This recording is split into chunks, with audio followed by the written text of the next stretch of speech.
boom, and it falls. Honestly, this is another important event in history.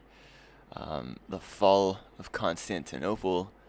Of course, this is interesting to me because Constantinople in those days was the capital of, we can see it right here, the Byzantine Empire, which, if you're confused about it, okay, let's stop being confused.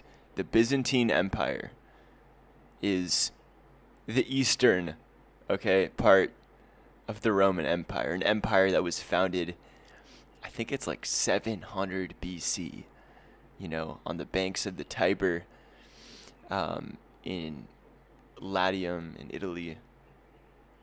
This is insane. It's insane that they lasted so freaking long.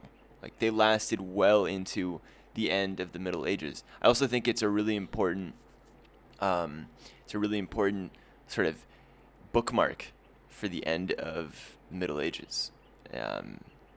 Think about it. The freaking Romans had a continuous sort of empire, founded literally in antiquity, and it goes all the way to the end of the Middle Ages. They span 2 full ages of human history. It's 2/3 of human history, or 2/3 of the ages,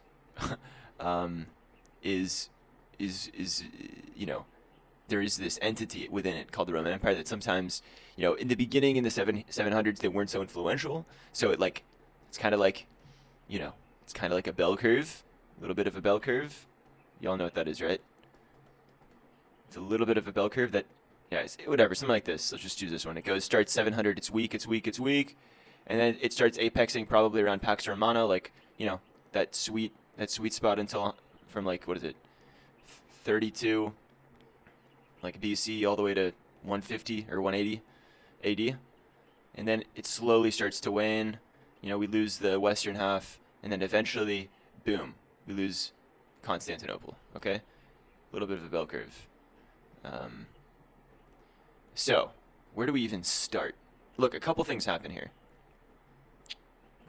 We have also the sort of rise. It's like the rise and fall. So it's like we have the fall of Byzantine. We have the rise of the Ottomans. Let's have a look at this pic really quick. Ooh, not a big fan of the pic. Not a big fan. It's like 1455. Perspective is all janky. This boat, which is super close to the frame, to our eyes, is exactly the same as a ship that's far off on the horizon. Yeah, this is like classic medieval crap art. Sorry if you guys like it. I don't care for it. I much prefer the Renaissance art from the Renaissance. But yeah, it's cool just to see what dudes were painting in those days. Yeah, but not a fan. Just zero realism. But I bet there's something to these. There's something to these tents, the colors, the banners, the standards, maybe the colors of the roofs. I think we can see sort of the geography. I'm curious if this is the Mediterranean or if this is the Black Sea and these are the Dardanelles, the Horn. Anyways, not super clear on the orientation. But I digress. Let's see. Let's dig in. So, city was captured on May the 29th, 1953, as the culmination of no less than 55 freaking days of siege. They were sieging the Byzantine Empire for 55 days. That's a while. That's a long time. So it's 50. So 360. I don't know. It's not a quarter of a year, but it's a long time. The attacking Ottomans, they outnumbered Constantinople. I think in those days, Constantinople and the Byzantines, let's just see if they have a map of their territory. So look, Byzantine Empire circa 800 is only this, basically. We have a lot of Anatolia, we have some regional holdings in the Aegean, we have Sicily, that's Sicily, and that one's What's that one again, folks? I'm blinking. Pretty sure that one's Sicily. That one's Corsica. So what's this big one? Totally obvious. I'm blinking. Um, anyways, so this is like the 9th century. So in the 15th century, I don't know, what was Constantinople? I think it was probably smaller. Let's see if we have more. Like sort of right just before the fall. Okay, guys, it's sad. It really is. But right before the fall, this is their holdings.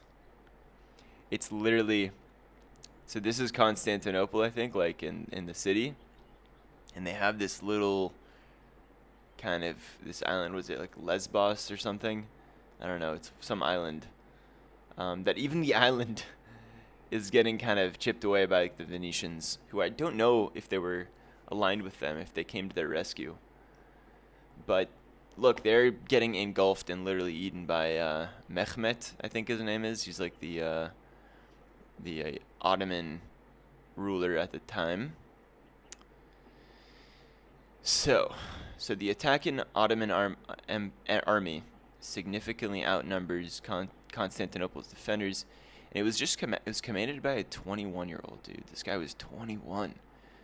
Man, it's like there's these figures that are always super young, like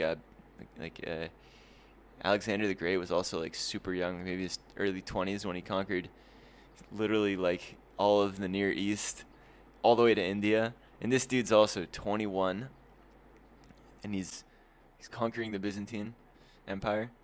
So while the Byzantine Empire was led by this guy and emperor, it's crazy that he is literally the last emperor. This guy is the last emperor of the Byzantine Empire. He marked the definitive end of the Eastern Roman Empire, and he can trace his origin to Constantine the Great, and the foundation of Constantinople as Rome's capital. Wow, it's crazy. So Constantine Palaiologos, after conquering Mehmed, made Constantinople the new Ottoman capital, replacing Adrianople.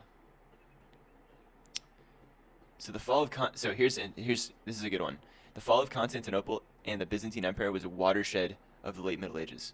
It kind of ends it, marking the effective end of the Roman Empire, a state which roughly it starts the empire phase of Roman history. Of course, we all know that Rome went through like a couple phases. It went through this janky kingdom phase, progresses to a republic, and then empire is founded in 27 BC with Augustus, and then it lasts nearly 1,500 years. For many historians, the fall of Constantinople marks the end of the medieval period, and I like that. I really like that. That's like a cool demarcation point. Like if I were to call any, it's like this falls. I want to go with that. That's gonna be my new end. I'm gonna mark this as the end. 1453. Why not? The city's fall also stood as a turning point in military history. Since ancient times, cities and castles had depended upon ramparts, interesting, and walls. The walls of Constantinople, especially the Theodosian walls, protected Constantinople from attack for 800 years. And it was considered advanced. However, the fortifications were overcome with the use of gunpowder. So they were literally bombarding them with like massive cannons. I think we'll see a pic of it. The cannons repeatedly fired massive cannonballs weighing half a ton. Half a ton. Okay? So basically a shift in warfare. That's cool. So it's not only excuse me. So not only is this not only is this the end of an era, okay, a veritable era in human history, it's also the beginning of this new style of sieging that's very successful and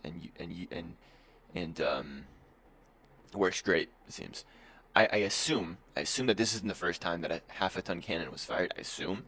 Seems like if it was engineered, it goes, must have been engineered by an engineer who had built one before. Okay, I don't think this is the first time they fired a cannon, but it marks a very important stage in cannon fire. Okay. So let's take a look at quick facts, and then we can see some pics. So belligerents. It is curious who came to their aid. Okay, so they had some Genoese merchants and Venetian volunteers. I love this cool stage in history because like Italy isn't like a one nation state. It's a bunch of like Thessalocratic uh, trading maritime city states that like are ruled by these houses. So we got the Venetians and the Genoese, the Papal States. All these Christian actors are coming to the aid, but they aren't helping them because on the left, note we have just one. We have look at how many little this like kind of mosaic of Christian states, but on the left just one. Ottoman Empire. Oh, actually, no, we have one more. Also, the Serbian despotate. um, leaders, strength. Strength. 100,000, 7,000. So that's 2 orders of magnitude more. Okay? An order of magnitude, if you guys don't remember, is just like a 0. So if this is 7, this is 100. So we got 2 zeros here versus just 1. So it's 2 orders of magnitude bigger. Okay? Anyways, yeah, absolutely pathetic. But they had like their big walls, which they were happy inside. Casualty, not a lot of killed. Okay, that's good. So it's curious that they don't even mention kind of this sort of the fall of the Byzantines.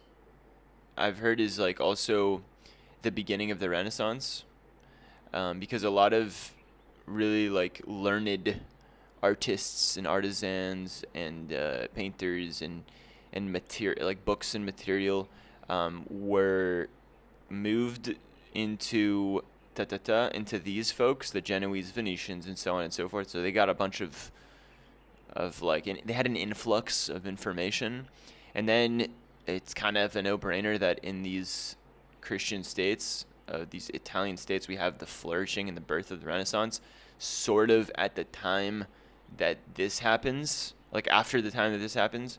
So there's a correlation there. I can't really, like, I don't know. Like, let's see if I look at that search and find feature for the win.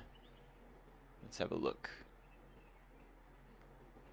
For some time, right here is what I'm reading. For some time, Greek scholars had gone to Italian city-states, a cultural exchange. Not the Columbian exchange, a cultural exchange. 1396. After the conquest, many Greeks, such as this dude and this dude, fled the city and found refuge in the Latin West, bringing with them knowledge and documents from the Greco-Roman tradition to Italy and other regions. Further propelled by the Renaissance, we got 2 sweet references for that. And those Greeks who stayed behind in Constantinople mostly lived in these districts of the city. Okay, so that is corroborated by this short little paragraph. Here's a picture. Yeah, so Hagia Sophia was converted to a mosque, which is supposed to be a wonderful, beautiful architectural achievement with perfect domes. By the way, yeah, they have a cool pic here of the sort of the situation. So of course, the Ottoman Empire is also an important, big empire that existed in our history. Falls at World War I, kind of really propels into the 20th century. So like, that's also kind of cool. That like, in the 20th century, I was freaking born in the 20th century. So in the beginning of the 20th century, an empire had fallen, this same empire that had beaten the Roman Empire, which had existed well before, the time of Jesus, well into antiquity, which is crazy. It's crazy how stuff that's super far away isn't that far. Like, that's super cool. Anyways, I think we'll end it there. I hope you guys enjoyed. If you did, if you're a longtime fan, subscribe, as always, because I need your support. We're super small. Because we're small, there's some perks. I don't get a lot of comments, but when I do, I usually respond. Please be coherent. Please make sense. Don't give me some janky gibberish that I have to decipher and not understand. Try to be clear. Enunciate. No, we're not talking. You don't have to enunciate. Just be clear with your words and try to make sense. Put your thoughts into words on the comments. Sometimes they don't make sense to me.